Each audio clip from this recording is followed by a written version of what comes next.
What if I told you the greatest power a man could ever possess is not strength, not wealth, not fame, but the quiet ability to understand a woman's deepest, hidden vulnerabilities? Would you believe that in knowing her silent fears, her unspoken needs, her invisible battles, you gain not just her trust, but something far more rare, her respect? Most men see only what the eyes reveal, but those who learn to see with wisdom, those who observe with stillness, those who listen not just to her words, but to her silences, those men unlock doors others didn't even know existed. Imagine being that man, not the one who controls, not the one who chases, but the one who understands. Imagine being the calm in her storm, the steady rock when her world trembles. This is the kind of power you're about to receive, not the power that dominates, but the kind that liberates, the kind drawn not from manipulation or tactics, but from wisdom that has echoed for centuries through the minds of Stoic thinkers and ancient philosophers. And it all begins with understanding the 10 silent weaknesses that live in nearly every woman, often unnoticed, unspoken, and unexplored. Every woman, no matter how strong, confident, or independent she appears, has a quiet, aching need for emotional safety. A woman may stand tall in public, but in her heart, she longs for a man whose presence tells her, "Here, you can rest. Here, you are safe." Emotional security is not about grand words or dramatic gestures. It's about quiet consistency. It's about remembering the little things, showing up when it's inconvenient, listening when she doesn't know how to explain herself. It's about being the one person she doesn't have to hide from. The world often tells women to toughen up, to be strong, to carry pain in silence. But in private, she wants a place to breathe, to be seen without judgment, to be held without conditions. This is the first weakness and the first opportunity for strength. The Stoics taught us to master ourselves. Marcus Aurelius said, "Be tolerant with others and strict with yourself." When you apply that to love, it means being her peace, even when she is in pieces. It means offering patience when she offers confusion, offering stillness when she brings chaos. That's not weakness, that's mastery. Women also carry a deep, hidden fear of judgment. They live in a world that watches, measures, criticizes, from appearance to choices to voices. Even the most confident woman can be haunted by the silent voice of shame. It's the whisper that says she's not enough, not perfect, not lovable. And here is where most men go wrong. They try to fix it, solve it, silence it. But what she really wants is for you to see her entirely, flaws, fears, failures, and choose her anyway.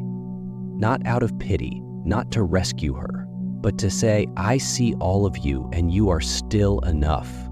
Seneca once said, "He suffers more in imagination than in reality." And this is true for many women.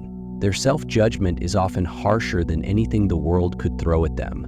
If you want to stand out, don't join that judgment. Rise above it. Replace it with truth, with quiet affirmation, with presence that tells her you are safe to be real here. There's another silent need that few talk about: empathy. Not sympathy, not fixing, but genuine soul-level empathy. She wants to be understood, not just heard, not just agreed with, but felt. She wants to know that when she shares her fears, her dreams, her past, you are not just nodding, you are stepping into her shoes, seeing the world through her eyes. Epictetus said, "Treat others as you wish to be treated." That's the foundation of empathy. If you feel joy when someone sees you clearly, imagine how powerful it is when you offer that same clarity to her. You want her to open up? Then meet her there. Go beyond the surface. Listen for the emotions behind the words. Ask, not because you want to check a box, but because you care about the answer. Be the one who doesn't rush to move on, but lingers in her story long enough for her to feel seen. Another weakness that women often carry silently is the yearning for validation. In a world that constantly demands more, looks for flaws, and sets impossible standards, a woman can spend her whole life wondering if she's doing enough, being enough, offering enough. This is not vanity, this is vulnerability. It's the soft part of her heart that wants to be acknowledged, not for perfection, but for effort, not for outcomes, but for intention. Epictetus taught it's not what happens to you, but how you react to it that matters. And the same applies here. You don't have to shower her with compliments to validate her. You validate her when you notice the effort she puts into her life, when you appreciate her even when she's tired, messy, unsure. Validation doesn't mean empty praise, it means presence, it means appreciation, it means recognition without her having to ask. There is a war in many women's minds, one called overthinking. Her thoughts can be loud, tangled, relentless. She replays conversations, imagines scenarios, carries the weight of tomorrow before today has even ended. And while you may wonder why she can't just relax, understand this: overthinking is not a flaw, it's often a shield. A shield built from past wounds, disappointments, betrayal. Marcus Aurelius said, "If you are distressed by anything external, the pain is not due to the thing itself, but to your estimate of it." Her mind overestimates because her heart overfeels. You want to calm that storm? Be the anchor. Don't tell her to stop overthinking. Show her she doesn't have to. Create an environment so secure, so consistent, so honest that her mind can finally rest. That is rare. That is powerful. That is unforgettable. Every woman longs for connection, not just physical, not just conversational, but emotional, spiritual, human. She wants to feel like she matters, like her existence in your life changes something, that when she's gone, there's a gap, that when she's there, the room feels full. Zeno of Citium said, "Man is by nature a social animal. We were made to connect, not just coexist." If you want to touch her heart, don't just spend time with her. Invest attention. Be interested in what moves her, what frightens her, what excites her. Remember what she loves. Ask about what she hates. Let her know her presence is not just wanted, it's meaningful. Because when she feels invisible, she starts to fade. And once she fades, love begins to starve. Disrespect may not always come in loud arguments. Sometimes it's in the small things, a dismissive tone, forgotten details, assumptions. And women feel these small cuts deeply. They may not speak up, but they store it.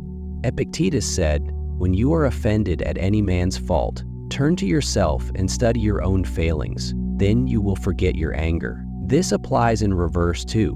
When she feels disrespected, she begins to close off. You may not even notice it until one day her warmth is gone. To honor her, be mindful. Watch your tone. Be present. When she speaks, pause. When she's vulnerable, protect that space. That is how you earn her respect, and that is how you keep it. Growth is not just a masculine pursuit. Women too desire expansion, purpose, evolution. She doesn't want to be the same woman year after year. And if she feels stuck, unseen, unchallenged, she begins to shrink. Epictetus reminds us, the greater the difficulty, the more glory in surmounting it. Encourage her goals, ask about her dreams, support her progress, not just your own. Share your journey, not just your destination. A woman who is allowed to grow beside you becomes a woman who wants to stay with you. And then there is perhaps the most silent fear of all, the fear of abandonment. No matter how strong she is, there is a part of her that fears being left, not just physically, but emotionally. She fears being replaced, forgotten, outgrown. Heraclitus said, "No man ever steps in the same river twice." Life is always changing, and so are relationships.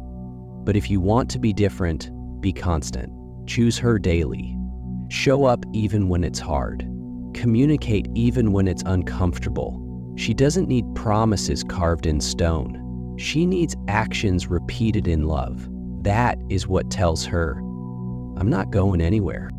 Lastly, every woman, whether she speaks of it or not, craves meaning. She wants to know this relationship is not random.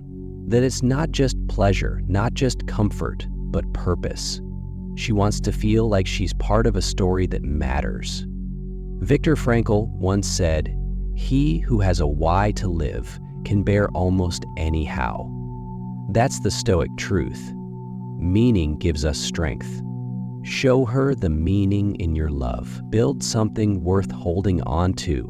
Invite her into a future that excites both your souls. Not just dates and gifts, but visions and values. Now you know the 10 silent weaknesses. But they are not flaws. They are openings, doors. If you walk through them with wisdom, humility, and love, you'll discover not just who she is, but who you can become together. This is the power most men never learn. But now that you see it, don't look away. Apply it, practice it, live it. Because wisdom unpracticed is potential wasted. So tell me, what touched you most? Which insight awakened something in you? Comment below. Let's grow together, and if this resonated, subscribe, because this journey into ancient wisdom and modern understanding is only beginning. Stand firm, speak gently, love wisely, and never stop learning. Stand firm and speak learning